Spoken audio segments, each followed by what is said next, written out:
ആകാശവാണി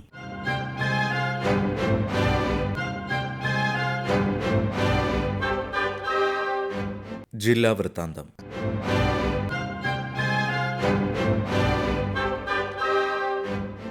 ഇന്ന് പത്തനംതിട്ട ജില്ലാ വിശേഷങ്ങളുമായി ആകാശവാണി പ്രതിനിധി ശ്രീജി എസ് ശ്രീധർ.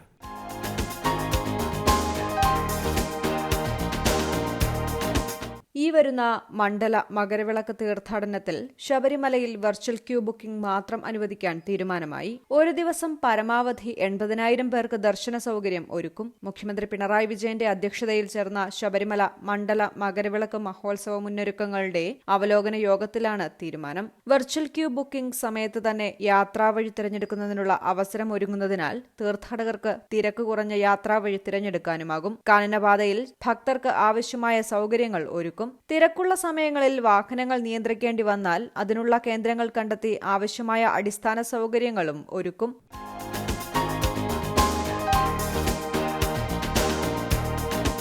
ഇന്ത്യയിലെ ഏറ്റവും ദൈർഘ്യമേറിയ സൈന്യത്തിന്റെ സമാനതകളില്ലാത്ത തിരച്ചിലിലൂടെ ഹിമാചൽ പ്രദേശിലെ റോത്താങ് പാസ് മഞ്ഞുനിരകളിൽ 56 വർഷം മുൻപ് വിമാനാപകടത്തിൽ മരണമടഞ്ഞ സൈനികൻ പത്തനംതിട്ട ഇലന്തൂർ ഒഡാനിൽ വീട്ടിൽ തോമസ് ചെറിയാന് ജന്മനാട്ടിൽ അന്ത്യവിശ്രമം. ഔദ്യോഗിക ബഹുമതികളോടെ Elanthoor Karoor Saint Peter's Orthodox ദേവാലയത്തിൽ പ്രത്യേകം ഒരുക്കിയ കല്ലറയിൽ അദ്ദേഹത്തിന്റെ സംസ്കാരം നടന്നു. ഹിമാചൽ പ്രദേശിൽ 1968 ഫെബ്രുവരി 7 ചണ്ഡീഗഡിൽ നിന്നും ലേ ലഡാക്കിലേക്ക് പോയ സൈനിക വിമാനം മോശം കാലാവസ്ഥയിൽ കാണാതാവുകയായിരുന്നു. 98 യാത്രക്കാരും 4 ജീവനക്കാരുമായിരുന്നു വിമാനത്തിൽ ഉണ്ടായിരുന്നത്. 2003 ഈ പ്രദേശത്ത് 16,000 അടി മുകളിൽ നിന്ന് ഒരു സൈനിക മൃതദേഹം ലഭിച്ചതോടെയാണ് ഇന്ത്യയിലെ ഏറ്റവും ദൈർഘ്യമേറിയ സൈന്യത്തിന്റെ സമാനതകളില്ലാത്ത തിരച്ചിൽ ആരംഭിക്കുന്നത്.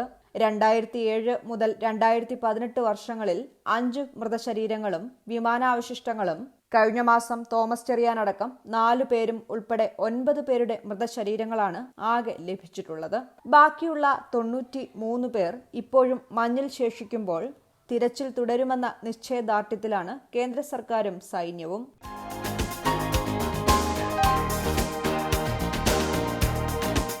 ജന്മന ഹൃദ്രോഗം ബാധിച്ച നവജാത ശിശുക്കൾ മുതൽ 18 വയസ്സിന് താഴെ പ്രായമുള്ള കുട്ടികളുടെ സൗജന്യ ചികിത്സയ്ക്കായുള്ള ഹൃദ്യം പദ്ധതിയിലൂടെ പത്തനംതിട്ട ജില്ലയിൽ 175 കുട്ടികൾക്ക് ഹൃദയ ശസ്ത്രക്രിയ വിജയകരമായി നടത്തി. കുട്ടികളുടെ ചികിത്സയും ഹൃദയ ശസ്ത്രക്രിയയും പൂർണ്ണമായും സർക്കാർ ചിലവിൽ തന്നെ നടത്തുന്ന പദ്ധതിയാണിത്. ജില്ലയിൽ ഇനി 635 കുട്ടികളാണ് രജിസ്റ്റർ ചെയ്തിട്ടുള്ളത്.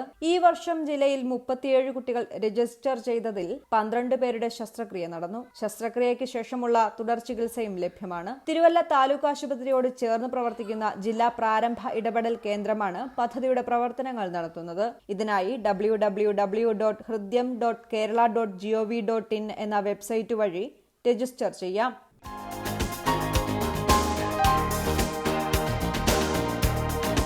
കേരളത്തെ മാലിന്യരഹിതമാക്കാനുള്ള ദൃഢനിശ്ചയത്തിലാണ് സംസ്ഥാന സർക്കാരെന്ന് ആരോഗ്യവകുപ്പ് മന്ത്രി വീണ ജോർജ് പറഞ്ഞു. മാലിന്യമുക്തം നവകേരളം ജനകീയ ക്യാമ്പയിന്റെ ജില്ലാതല ഉദ്ഘാടനം ചെന്നിർക്കര SNDP ഹയർ സെക്കൻഡറി സ്കൂളിൽ നിർവഹിച്ചു സംസാരിക്കുകയായിരുന്നു മന്ത്രി. ഗാന്ധി ജയന്തി ദിനത്തിൽ തുടങ്ങി അന്താരാഷ്ട്ര ശൂന്യ മാലിന്യ ദിനമായ മാർച്ച് 30 വരെയാണ് പരിപാടി സംഘടിപ്പിച്ചിട്ടുള്ളത്.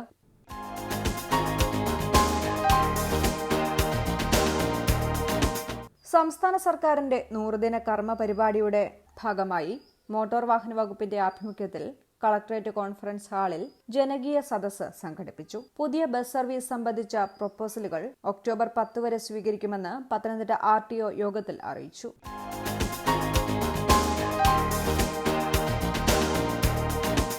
മരണം വരെ സംഭവിച്ചേക്കാവുന്ന രോഗമായ എലിപ്പനിക്ക് വിദഗ്ധ ചികിത്സ തേടണമെന്ന് ആരോഗ്യവകുപ്പിന്റെ മുന്നറിയിപ്പ്.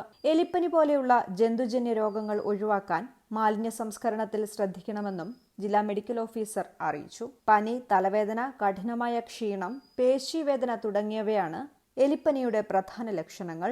രോഗലക്ഷണങ്ങൾ ഉണ്ടായാൽ തൊട്ടടുത്ത സർക്കാർ ആരോഗ്യ കേന്ദ്രങ്ങളിലെത്തി ചികിത്സ തേടുക. വൃത്തിഹീനമായ മണ്ണിലും കെട്ടിക്കിടക്കുന്ന വെള്ളത്തിലും കളിക്കുന്നതിലൂടെ കുട്ടികൾക്കും രോഗബാധയുണ്ടാകാൻ സാധ്യതയുണ്ട്.